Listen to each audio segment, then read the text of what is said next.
Hello and welcome to the Silver Lining, the weekly geekly talk show where we discuss any number of topics that may have come up during the week. I am your host, Uncle Silver, aka Silver Greg, aka Greg, whatever you're comfortable calling me. And welcome to you, my co-host, the chat.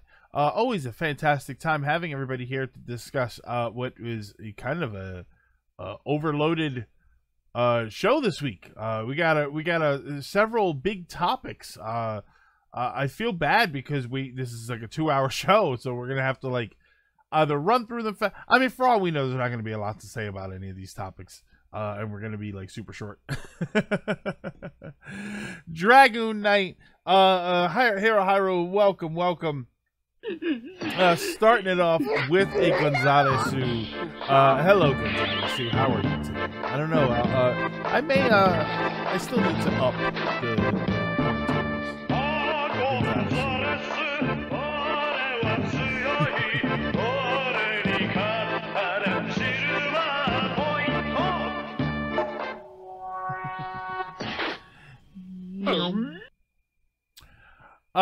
Welcome everybody. Hopefully you had a good week, despite all of the craziness that's been going on, which we will probably not really talk about today. There is one topic that is related to it, but we're not going to get into human malware. I think we can say coronavirus. I think that's fine.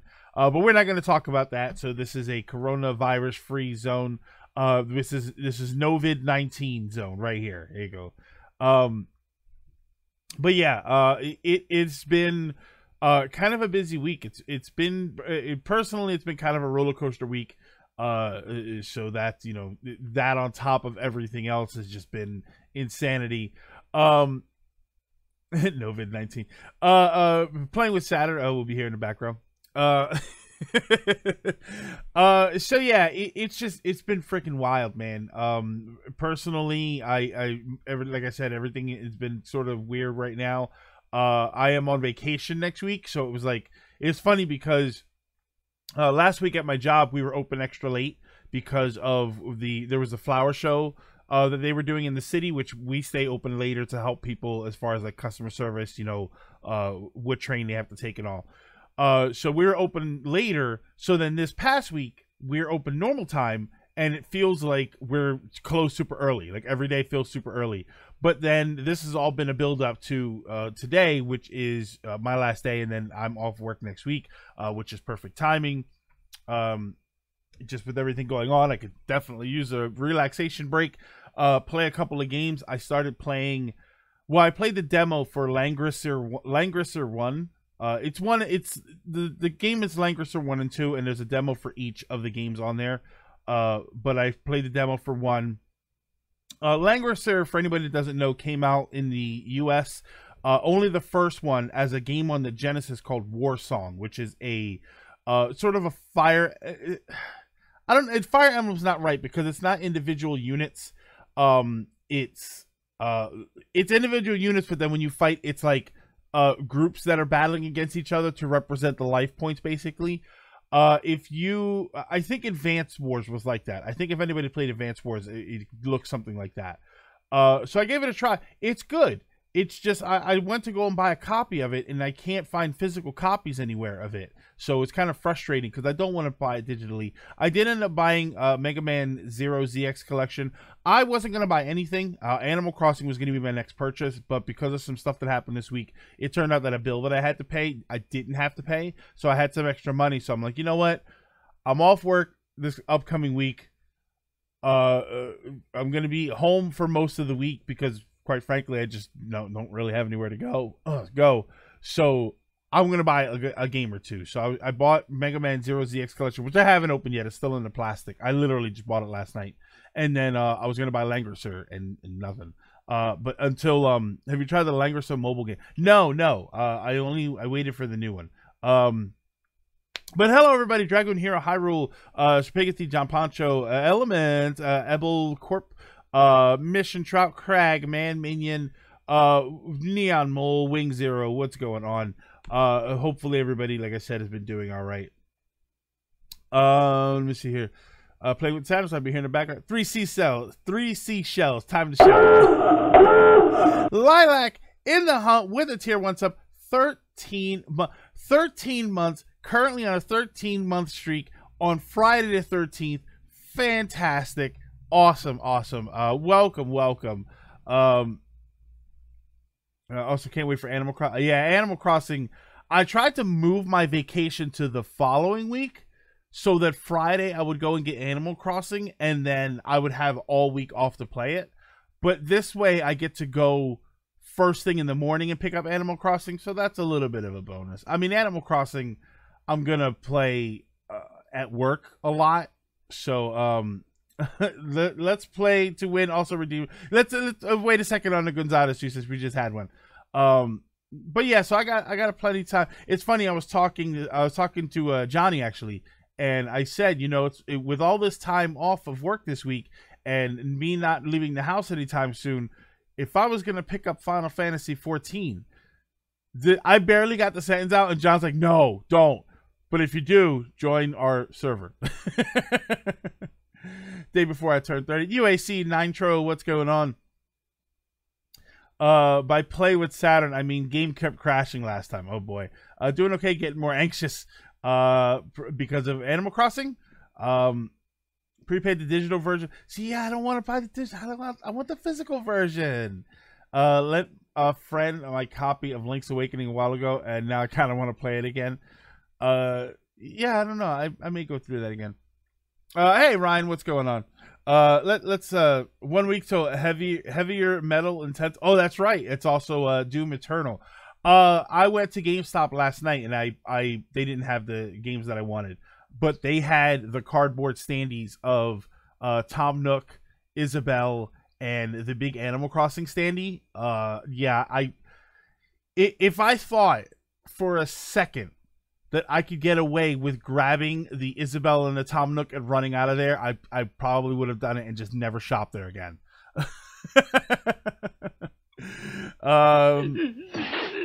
It's Gonzalez. Anxious about all that. Yeah, it's alright. This is a news free zone. That's the story. Yeah, I used to do that. I get so nervous. I feel like I might get Doom Eternal when it comes to Switch.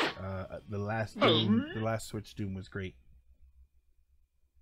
Yeah, I'm probably gonna have to go back there and ask them if I can take them. I don't know. I'll take the big Animal Crossing one, but I really want the Tom Nook and the Isabelle. I kind of want them both. Yeah, so I mean it's gonna be a wild week next week as far when those games come out. Is there anything else? Like Langrisser 1 and 2 came out and I can't find physical copies of it. I got the Mega Man Zero ZX, but that was that. Zero ZX came out like what, 2 weeks ago? Is there anything else coming out next week? I remember March being like super heavy. Persona 5 Royal comes out in the West shortly after. Yeah, I remember this year being all heavy, and then, you know, now it's like we've almost got to Animal Crossing. So, you know, we're almost done with Nintendo stuff, at least until the week after Animal Crossing when we get a Nintendo Direct, which is I think there's another rumor going around that's what's happening, that we're probably going to get an Indies, and then we're going to get a full-blown Direct after Animal Crossing comes out, which if we get a Direct right after Animal Crossing comes out, I will take my kudos, please, because I've been saying that for a month now. Neo 2 and Ori came out. Oh, that's right. Ori's only on Xbox though, right? And I saw Neo 2 came out, but I didn't play Neo 1. I think Bubble Bobble 4 Friends comes out this month. I got an official Nintendo paper binder book from my local GameStop because they had just got a new one. What? Nintendo paper binder? Oh yeah, Ori and the Will of the Wisps. I'm currently trying out Neo KOF 2002 Neo Geo. On what? On a Neo Geo? That would be awesome if you're actually playing it on a Neo Geo. Xbox and PC, I think, for Ori. Okay, so no Switch or anything. What was the first one? Blind Forest. That came out for the Switch, right? Everybody told me that I would really like Ori, and I never played it. Ori's also on Steam. Okay. Yeah, everybody told me that I would really like Ori, and I never sat down and actually played it. Yeah, not on the Switch. Not on the Switch. Not on PS. Oh, on the Switch. Okay. Oh, King of Fighters. King of Fighters. Oh, I messaged that person with the Neo Geo arcade machine asking for more pictures, just because I'm a glutton for punishment. I wasn't really taken with the Switch port of 2002. Don't like the timer. I also need a better controller for it. Oh, okay. Arcade stick. Arcade is. I guess there's enough fighting games on the Switch to justify getting an arcade stick for the Switch. The binders that Nintendo send them. Oh, that has a list of all the Nintendo games they get and when they come out. Oh, okay. Nintendo sends them new ones every year. Oh, okay. Oh, that's actually kind of cool. That's like a cool, unique collector's item. I feel like most GameStops would just throw something like that away. I feel like that's a cool, unique item that people won't have. Like the people that have the binders from the Nintendo counselors, when you would call up and get information, there's people that have the binders that where they used to keep all of their stuff in, and that's such a cool collector's item. If I was to get an arcade stick, it would be for the Saturn or the Dreamcast. Hey, how's it going? Hey, how's it going? Mendez Prismatic Void, what's up? Woke up from a dream where Animal Crossing was released a week early. So disappointed to it. I want Animal Crossing now. I'm telling you, if you release Animal Crossing now, we will gladly limit our social interaction and not go to crowded places or places at all. Also, does every Twitch ad have to be 30 seconds? The minimum for Twitch ads, I believe, is 30 seconds. You get longer ones. If I push a button, I have a button here that I can push for 30 second ads, 60-second ads, and then I think I can actually alter it to 2-minute ads. I think I can push a button and throw out 2-minute ads. Are there 15-second ads? I don't think. Are there 15-second ads at the beginning of the stream? Or are there 15-second ads somewhere in the, like, if I push, could I set a button to make it only, I think I could set a button to make it only 15 seconds, but I think I'd have to push that button. Have you or anyone in chat seen the new Animal Crossing Japanese trailer? I saw that those trailers were out, but I didn't look at them. I'm in this weird sort of zone, before we get started on our topics, I'm in this weird sort of zone where I am so ridiculously excited for Animal Crossing, which is more excited than I thought I was going to be. But I'm so excited for it, I find myself not wanting to increase that excitement. So I'm trying not to watch like commercials and stuff for it, because all it's doing is ramping up my excitement and making me more frustrated that it's not out now. This happens sometimes for me. Honestly, too hyped for AC. I like New Leaf and not too hyped for AC. I like New Leaf and had a lot of fun. I look forward to New Horizons, but I'm fine waiting.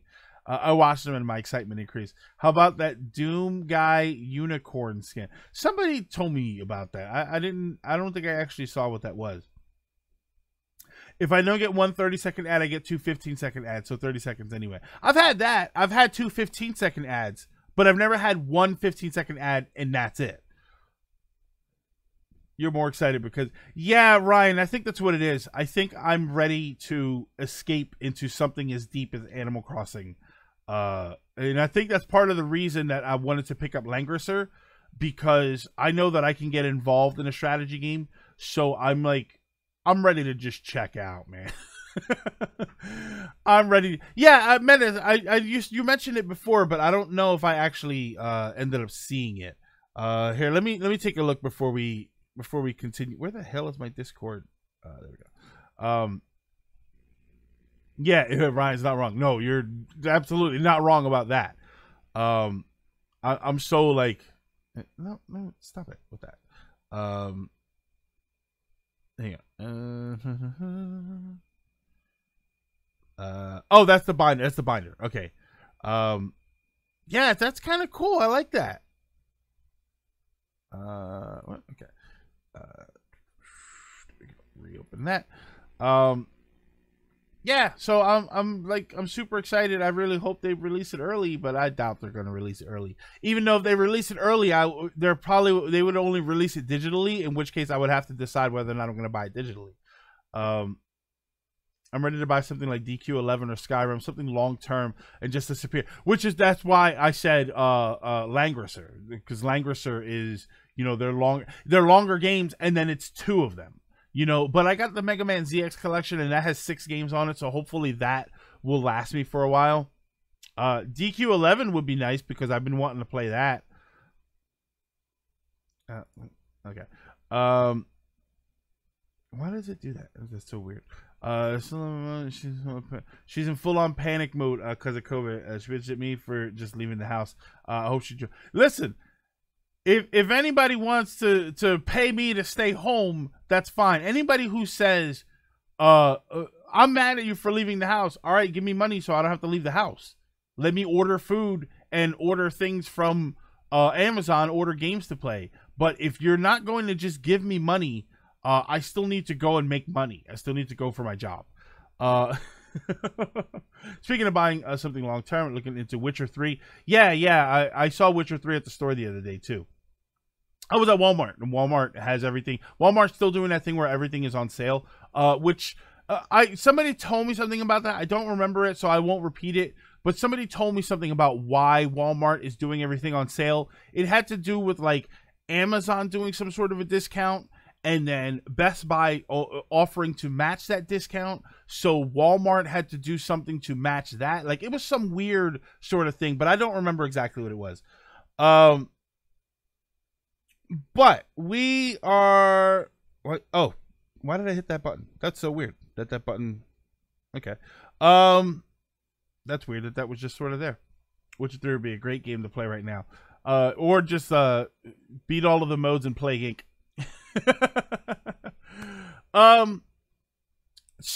Let's get into our first topic here, which is the Nintendo PlayStation. Let me get my pages up here. The Nintendo PlayStation auction ended. I think it ended like Friday or Saturday, which sucks because we didn't get to talk about it on last week's show. It ended, and I think that it ended for a lot lower than anybody was expecting.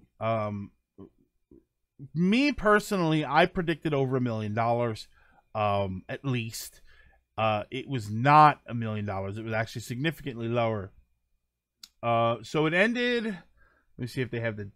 Do they have the date here? It doesn't have the date. I brought these pages up right at the last second. People expected over $1 million. There was the rumor that the guy had said that they had turned down an offer for $1.2 million, which, if that's true, they must be kicking themselves right now for doing that. So it ended up selling for the final price that the person is going to pay is $360,000, which is $300,000 for the system itself, and it's $60,000 for a buyer's premium, which effectively, from what I understand, is basically just money that they pay to Heritage Auctions for having the auction and the item. So total, for now here it's this article that I'm reading says $380,000, but I had read $360,000. Either way, it was $300,000 for the system, and then there's a buyer's premium that they pay. That is probably more money at one time than a lot of us are going to see in a large chunk of our lives. But that is still relatively low for what at this point is an incredibly unique item. This is not something that we know there to be multiple versions of. This is not like there's 3 of them in the world. There's literally only the one. So it is weird that something so iconic would not sell for more. For anybody that is not super familiar with it, it was apparently discovered in some attic somewhere. It was offered to Ben Heck, who used to do, I guess he doesn't really do it anymore. He did tech stuff on YouTube, and they tore it down. I think they have a copy of the BIOS. They actually fixed part of it. I think at one point some of it didn't work. I think it only played Super Nintendo games or something, or it didn't even do that, and now it does. Like, they took it apart. They went over everything. They cataloged every aspect of it, and they put it back together, fixed some of it, and it works. So the fact that this item works at all is is thanks to Ben Heck and the Ben Heck Show, because they did all of that work. So that's very much appreciated on that part, because that is very huge in the sense of restoration and preservation. So it doesn't look worth $1 million to me. Mendez, I would say that a chunk of the value comes from the story. If this was found and somebody said, "Oh, okay," it wouldn't be worth $1 million. Clearly, there's not there's not $1 million worth of materials in there. What you're paying for is the iconography of it, the status symbol of it. Not even just status symbol as in it's a fancy car.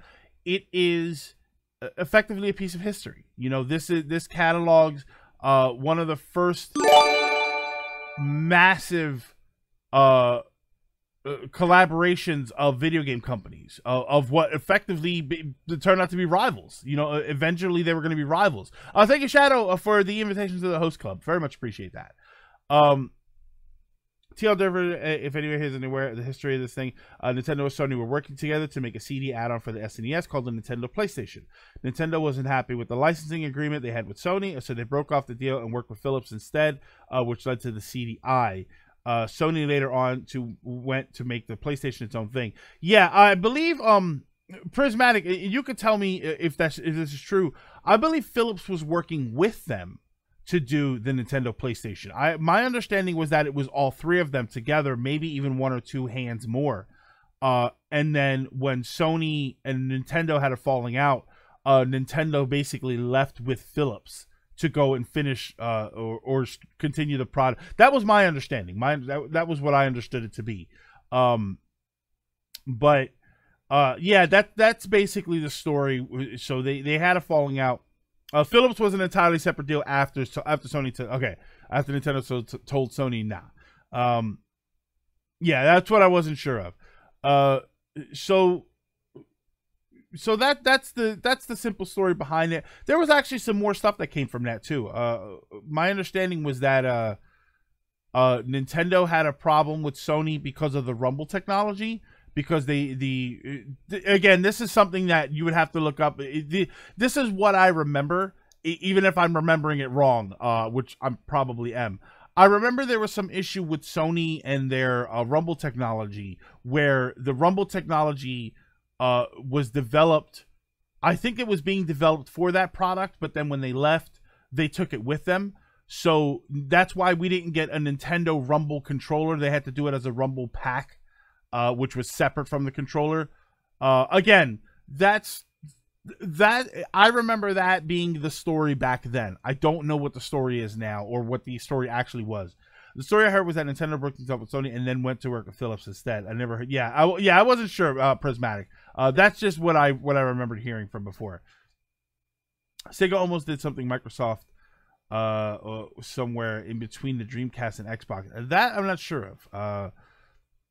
Do you think there's games for the... It could be, but I don't think they ever got that far. They never got far enough to develop games for that.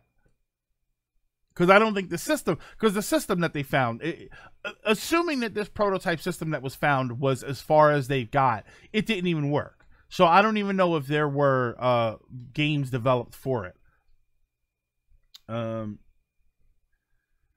Okay, but was this proven by Nintendo or Sony to be the... Yes, Mendez, I believe it was confirmed. Or rather, it wasn't denied. I think that was the big thing, that it wasn't denied that that's what it was.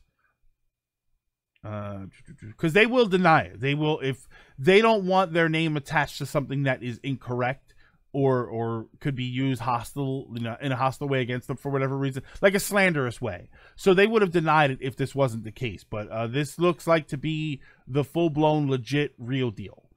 I really don't understand how the SNES CD failed to materialize. They approached Sony and Philips, the inventor of the medium. Anyone got a non-myth answer? NEC produces the PCE CD, the Sega Mega CD 30. Hold on, there was a lot of commas missing there.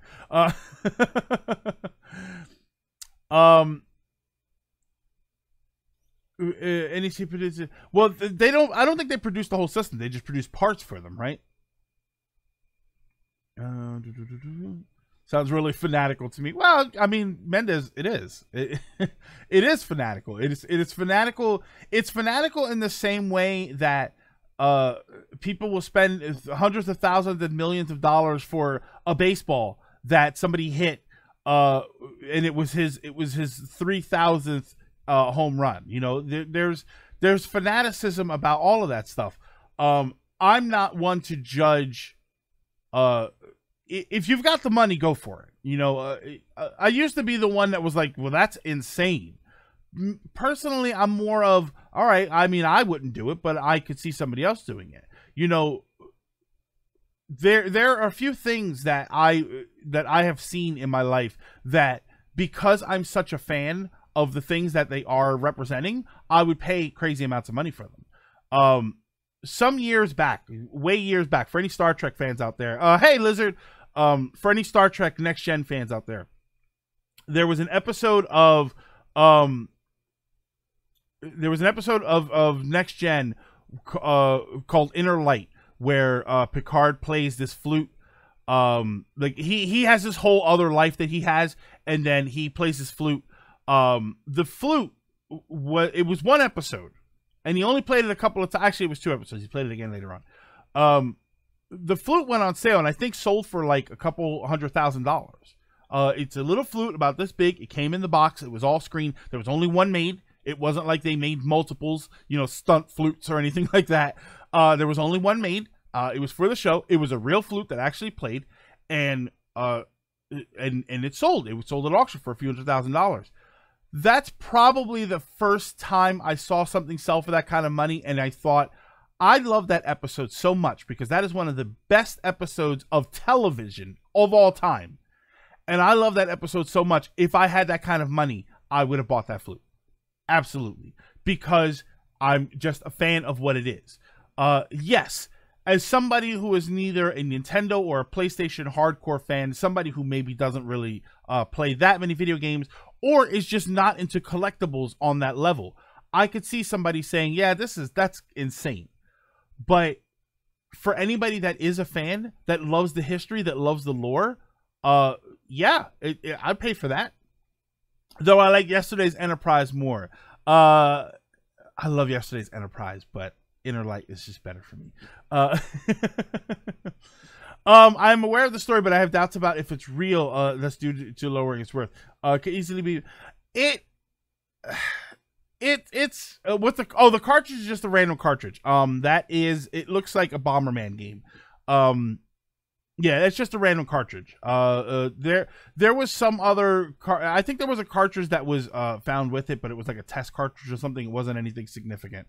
No, Mendez, I would say that if somebody had found this in their attic and said, "Hey, this is what it is," I would agree with you that, yeah, this sounds like it could be shady. But this was taken to Ben Heck. They took it apart. They verified all of the components. They verified the time that these components would have been used. Like, they went through everything. I think it was like a 3 or 4 part series where they did it. They put it this way: if this is a forgery, it is the king of all forgeries. Is the best thing I could say about it. So which even then might deserve some money. But yeah, it has been verified inside and out in any way that it could possibly be that this is actually a component that was developed from that time. God, that was a fucking great episode. Did you hear that in any NTSC and the N64 DD development unit was found? Isn't that the one that Metal Jesus has? I think Metal Jesus has access to that. Can I link the vid? If you just go to YouTube, and just type in Ben Heck, Nintendo PlayStation, and yeah, it was like a multi-part series where they took it apart and they did everything. Yeah, and Ben Heck is, from what I have seen and from what I have heard, from people in that industry, he is 100% trustworthy. Yeah, and that's my point, is that yes, I would absolutely agree with you if somebody said, now if somebody comes up and finds another one, if somebody all of a sudden, which is sort of an issue, Can't stay long, having a bad anxiety attack. All right, just hang out, you know, listen to us in the background. Remember, this is a COVID-19 space, so we're not talking about that. So, because I know that that's generating a lot of anxiety for people. Yeah, he got the disk drive working though. But yeah. There's no reason to not believe that that's what it is. But if somebody was to come up and say, "Hey, look at that! I found another one," I would be a little skeptical. I would say, "Okay, wait a minute. You had another one for years. This has been the talk of the town, and you just suddenly found another one after it sold for $360,000.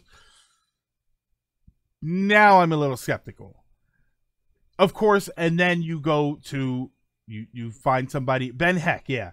Here, let me see if I can open this up here. Hang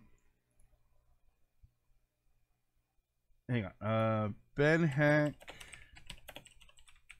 Nintendo PlayStation. Yeah, see, it comes right up.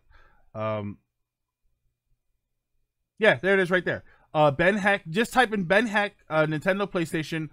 You'll get Ben Heck's Nintendo PlayStation prototype part 1 teardown. And then I want to say it's like, yeah, part 1, part 2. Like, there's a few different parts to it. Put on the skeptical spectacles. yeah. But and that sort of comes around to what I was going to mention about the price. It's a little tricky with the price because there isn't another one, and there has been a lot of speculation about, oh, well, will there be another one? I highly doubt it. I highly doubt that there's going to be a second one of these. I could be wrong, but I really do doubt that there will be a second one of these, just because this one wasn't functioning. You know, I feel like if we found it and it was working perfectly, if they had it working perfectly, I feel like they would have had enough justification to make a couple more, start making prototype units.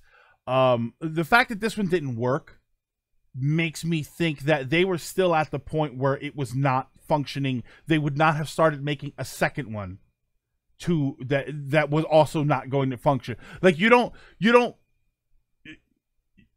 build two broken tables. You know what I mean? You don't build a chair with 2 legs and then start building another chair. I didn't even get to see what that was, Element. Thank you for that. I saw something about ASMR and I didn't see what that was. If there's another one of these that's not the Nintendo or Sony value, it's probably completely lost somewhere. Yeah, it won't be found for a number of years, if it was even so far into the development that it physically manifested. I'm golfing, no farting ASMR. Okay. Yeah, 300,000 isn't something to sneeze at. And that's why I say it's more money than most of us are going to see at any one time in our lives. But when you look at what some of these things could potentially go for, I think at this point, I think at $360,000, this puts it at the most valuable selling video game item, right? I want to say that it's way more than that. I think it was last year that a Super Mario Brothers with the sticker sealed Super Mario Brothers sold for like $100,000. This obviously eclipses that, but I think that Mario still holds the record for single price video game. But as far as video game memorabilia altogether, I think this now holds the record for the most. And Nintendo PlayStation or Sega Xbox? Nintendo PlayStation, all the way. Do we know if the system is not working was because of a design fault or if it was just damage from old age? If it was design or old age, I could totally be more despite this one not working. That I don't know of. Nintendo consoles die of old age. Mendez, depending on what could fail, the lasers could fail, chips could fail. It's unlikely, but it's entirely possible, especially if it was not stored well. Nintendo consoles do die of old age if you store them poorly. You know, eventually rust takes over certain components and it just becomes unfixable. But no, I don't know. I thought you would have to watch the video. I could have sworn they said that there was a BIOS issue, and then I think that there was some mechanical components that didn't work. Because with the CD drive, you have mechanical components. Yeah, Nintendo dips all their consoles in the fountain of youth. That shouldn't be possible. Yeah, so I'm interested to see what if anything else comes of this. So this actually sold to the person who owns pets.com. Let me see if I find the name here. I for the life of me can't find his name because this article is incomplete. Oh no, I'm on the wrong article. That's why. I'm trying to find the guy's name. Greg McLemore, who I believe he was the founder of Pets.com. I think that was him. He's talking about opening a video game museum, which apparently is a common thing now. There's a lot of people trying to open up a video game museum. He's got a high-profile item, so that's nice. What I'd like to see is this thing tour around so other people can check it out, but having it open to the public in any way whatsoever is nice. I'm happy that it wasn't purchased by somebody who plans on putting it on their shelf in their basement and never letting anybody see it. So I like that it's going to be visible in some way. Has to do more with aging capacitors that could kill a system, but those are easy to replace, or a power supply fault. Yeah, I have a couple of systems that need to be their capacitors need to be changed. Do you think it could be more Nintendo? That's what I was saying, Gamer. I don't think so. I honestly don't think so. If this was a fully working unit, I would say yes. The fact that it wasn't completely working makes me feel like there won't be another one. But we have no idea. So the person who originally had it, I don't know if their information. I'm pretty sure their information was released. I don't have it handy. But it was. I know that. I think people did know who it was before, because I think it was them that was touring around with it. The thing has been going to a bunch of different conventions over the last few years. I'm pretty sure it was them that was actually taking it around.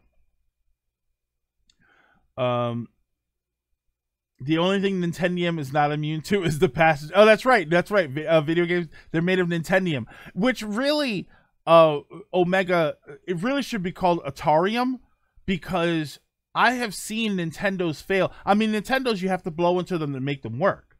So that's not indestructible. What is indestructible are Atari 2600s.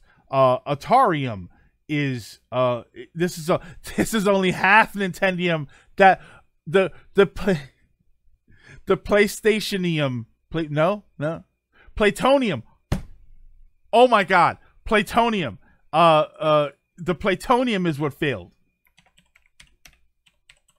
There we go. Sonium. Oh wait, Sonium. Oh, I like that. I like Sonium better. No, I like Platonium better because it's a play on plutonium.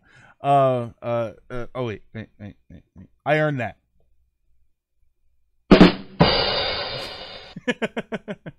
I dropped an N64 down a flight of hardware stairs as a kid, and it was bruh.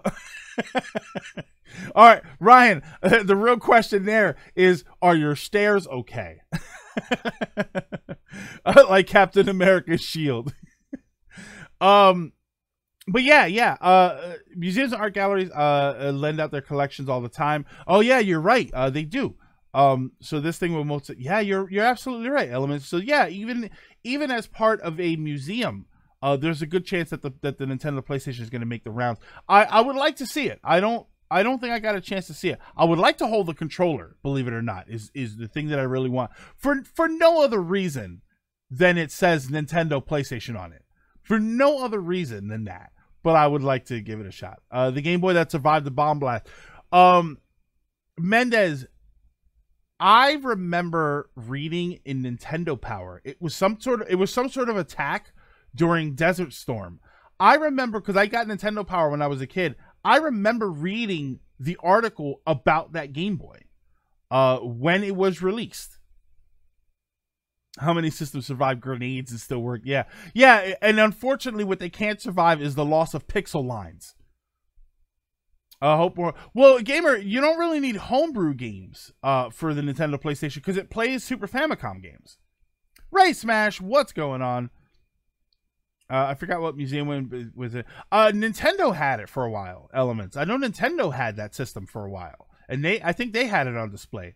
Atarium is the primary element. Nintendium is the bionic form. Is the ionic form. But what does it gain or lose to become Nintendium? Let's see. What does it lose? I would say Omega. I would say that it loses. I would say that in order for Atarium to become Nintendium, it loses an oxygen molecule, which is why you have to blow on it to make it work again. Boom.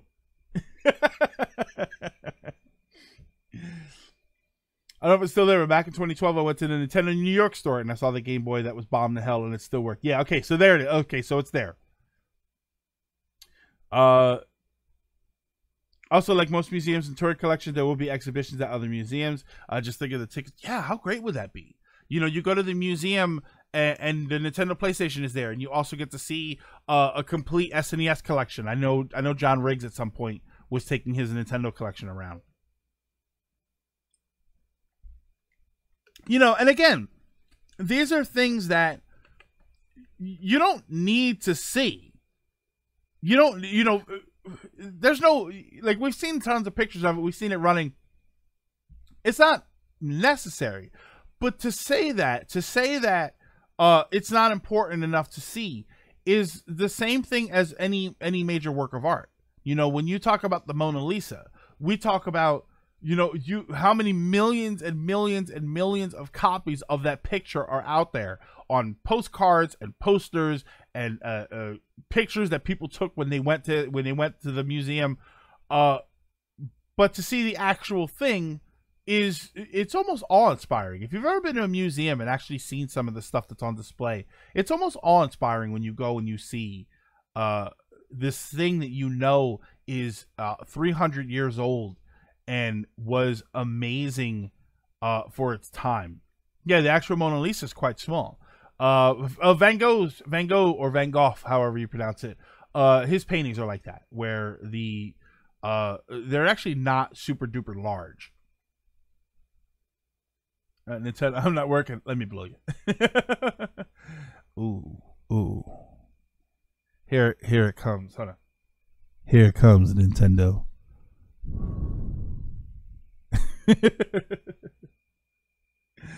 Oh my God! I need to.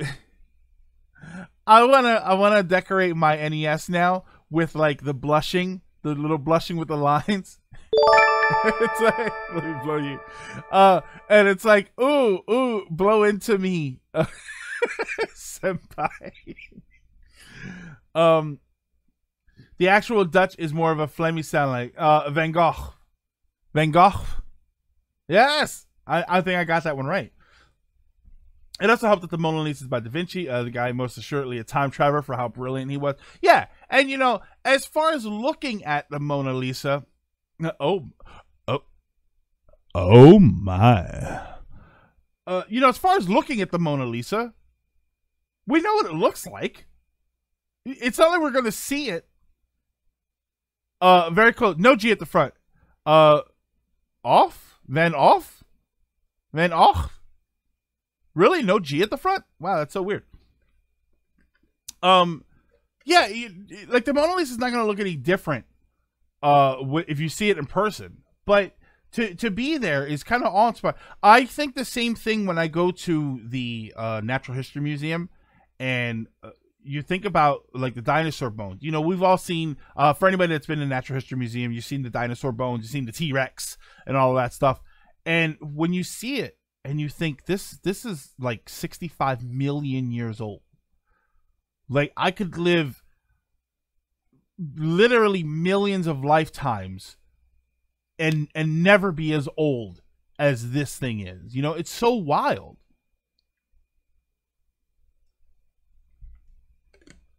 Oh, excuse me. So the Nintendo PlayStation would be made of a mix of Nintendium and Sonium. It would have been a completely new thing. Oh, there you go, Omega. It would have been a mix of Nintendium and Sonium, and it would have made Platonium. It would have been a new element called Platonium. but it turned out plutonium ended up being something else. We'll contact Kyle Hill from Because Science, and we'll find out if we can science the hell out of this thing. Hey, AR Mega Man. So yeah, I just find it very interesting that this sold for as low as it did. I would like to see it at some point for myself. If I had the opportunity, I would love to hold the controller, play a game on it. I think that would be really cool. But you know, I just found it interesting that I feel like it sets a precedent in a way for this kind of iconic piece of history when it comes to video gaming, where we're not gonna. I don't know that we're going to see anything sell for as much as this. I don't think that there is another piece of history out there that is worth anything close to this. Just on story alone, like we would have to go out and find some amazing thing. It would have to turn out that there was a Famicom before the original Famicom that was made in the 50s. You know what I mean? Like we would have to see something amazing, but it's not going to happen. So I think that for a while, this is going to be the peak of video game historia. So it's interesting to have seen it sold. I would like to see it move around from place to place just so more people can check it out.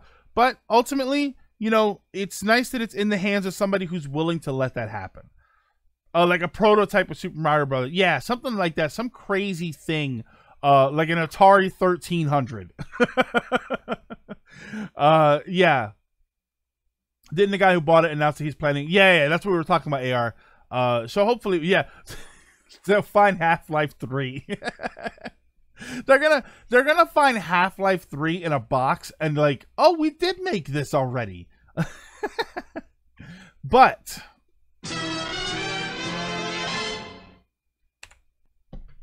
GameStop is saved. Or not. So a wild turn of events as it has turned out that Reggie Fils-Aimé, former president of Nintendo, is now on the board of directors for GameStop. What does that mean? Let's be clear about what that means, first of all. What that means is that Reggie is not on the executive board. He is not president of GameStop or anything like that. He is not one of the people that overall makes the decisions for GameStop and the future of the company. So right off the bat, you have to kick away any thoughts like that. However, he is in a very interesting position now. So Reggie was elected to the board of directors along with, let me get these other names here. J.K. Szymanczyk, who is or was the CEO of PetSmart, and Bill Simon, a veteran retail business executive, is all it says here. So what does that mean? What significance could this mean? The board of directors will have some input. They are not the decision makers, but they will have some input. What makes Reggie's appointment interesting is that Reggie has a very unique understanding and perspective on this industry as a whole. So while Reggie is not going to be primarily a decision maker, Reggie has the ability to influence the decision makers. You know, if you took the CEO of PetSmart, a veteran retail business executive, and a third random, Mr. L92 in the hunt with a Twitch Prime sub, 4 months, currently on a 2-month streak. Thank you so much. Game Xmas is canceled. Not yet. We'll get to that. That's the gaming Super Bowl, but we'll get to that. But what this means is that if you had the CEO of PetSmart, a veteran retail business executive, and a random third person, and these people went over to the CEO and stuff, and they went up to the decision makers and said, I think you should do this. I think you should do that. They would probably look at them and say, okay, well, you know, you have this experience, but this is video games. We are the decision makers. We've been doing this for a while, so we're going to get the final say. Reggie having the unique position that he has, the unique perspective that he has, means that there is more likely, possibly more likely of a chance that when he speaks, they're going to listen. So while he's not going to be the decision maker, there's a better chance that Reggie's going to say, listen, I have been in this industry for 15 years. I have seen it change from the inside. I have seen it alter. This is what you need to do. As president of Nintendo, this is my experience in what we wanted to see from our retailers. In my interactions with fans, this is what they want to see out of their retail buying experience. This is what you should do. There's a better likelihood that they're going to listen to that. And that is a prime opportunity for this company, for GameStop, to turn around. Realistically, I sincerely doubt that this is going to save GameStop. It's not going to happen. The reality is that the industry is the industry on this side of it, or the retail industry, is changing in a way that GameStop in its current form cannot survive. It needs to adjust its image. It needs to adjust its function and its place inside gaming. I believe GameStop, the name, can exist, and I believe that it can return to a higher status point where people look at it and say, oh yeah, GameStop, yeah, that's awesome. But not as a primary video game retailer across the board. They need to adjust what they do. They have a unique opportunity to spread themselves out in multiple directions and still remain GameStop. We talked before. Raging Knuckles, it won't save GameStop. It'll probably just turn into ThinkGeek. Well, we actually talked, Raging, we talked before about this, where you could have them turn into a sort of video game memorabilia store, which is probably not enough to drive a store. One of the ideas that I had talked about, which they had sort of talked about a little bit too, was the idea of GameStop turning into a destination for gamers. You know, it's one thing to go to GameStop and buy your games and then leave. But when you see these stores that are set up with display kiosks, arcade machines, lounges for people to hang out in, you have the potential in certain locations to turn GameStop into a place where people say, hey, what are you doing tomorrow night? We're going to go hang out. Let's go hang out at GameStop. And then while you're hanging out at GameStop, maybe you buy a couple of the games that they sell. Maybe you buy some memorabilia. You can turn them in. You can turn some of them into destination points, and that's exactly, that was what I was saying before. Not all of them are going to work that way. They talked, I think, last week about some of the stores potentially becoming retro stores, and this was an idea we had a while ago, where because GameStop tried to do the retro thing, some areas a retro only store would actually work very well. So you call them GameStop Retro, and they specialize in retro games. You have another component called GameStop Modern, which is where they sell the modern games. They're probably smaller stores. You have an ability to salvage the GameStop name, but you need to turn the company into something more. You need to diversify what it is they do, because if you try and keep GameStop as this one thing, not even Reggie's going to be able to save that. It's great that he's there. I hope that his face is more prominent in GameStop's marketing, but I question whether or not they're even going to do that. He helped turn Pizza Hut around before Nintendo, didn't he? See here, your problem is you're selling stuff that isn't Nintendo. Let me help you with that. Reggie is breaking my PlayStation. Broke or made it better? And he like jammed a Super Nintendo cartridge into their PS5. Nah, you're breaking it.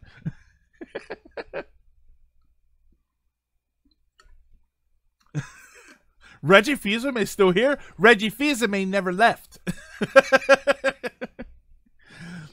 Dumpster diving behind GameStop with the boys. You better believe it.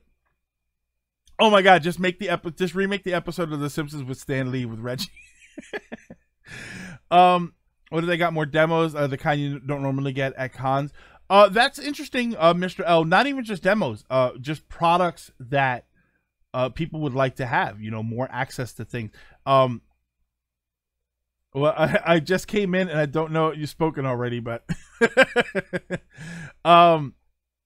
yeah, GameStop has a chance. And if anybody is going to be able to tell them what that chance is, I do feel like it can be Reggie. But it's not a guarantee. And that's one thing that I think that needs to be focused on, is that Reggie is not the fix-all. If he was the CEO, if he was going to be head of marketing, I would say things are looking up for GameStop as it is. But I just don't feel like it's absolutely going to happen. But he is, at this point, he could be considered an insider. He could be considered someone who we can count on to, you know, when GameStop's going to do something stupid, Reggie is, if anybody, is the one that's going to be able to look at them and say, that gamers aren't going to like that. I've been interacting with gamers for 15 years and they're not going to like it.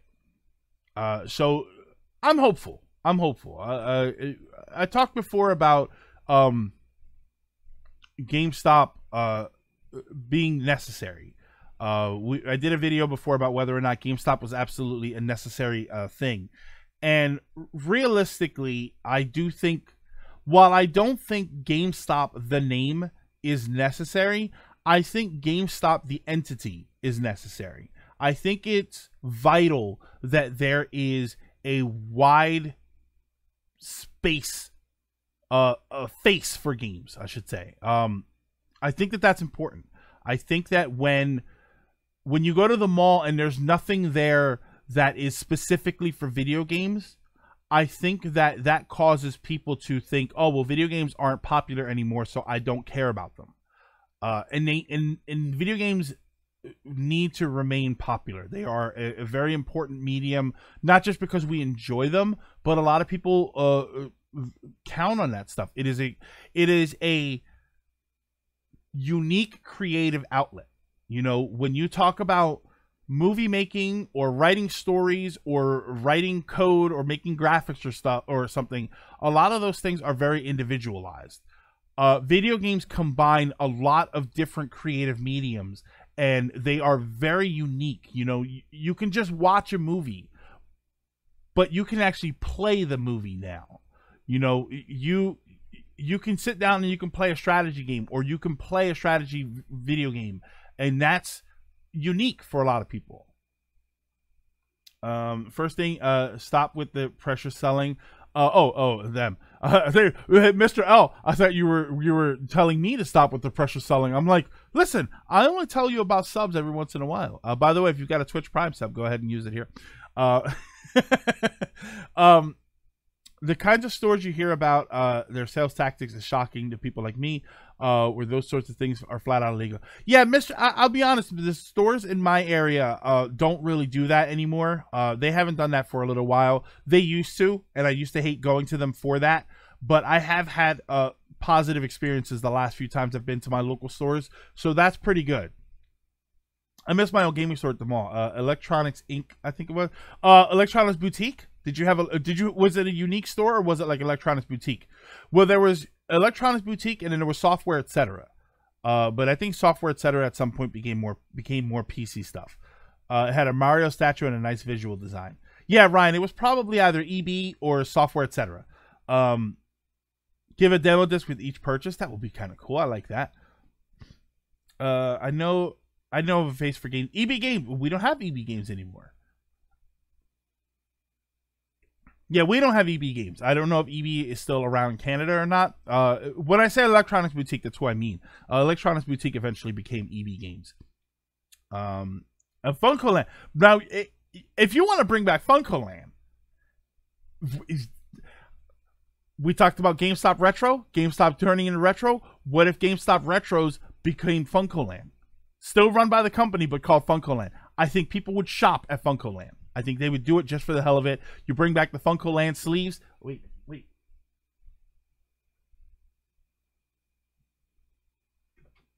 I know I got one here. Yes! FuncoLand sleeves.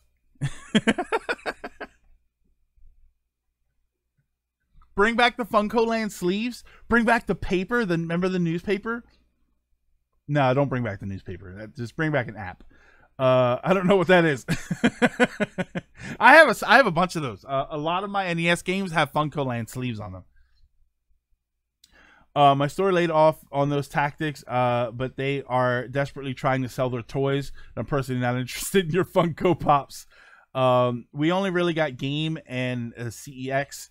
But CEX is more for CEX is more like an electronics pawn shop, isn't it? That's what it felt like when we had CEXs here in the US, and they felt more like pawn shops. Decent amount of PC tech as well. I was only around to see the fall of EB games at Circuit City in the US, Radio Shack as well, but that's more recent. I think FuncoLand and EB were right before my time. Yeah, I think so.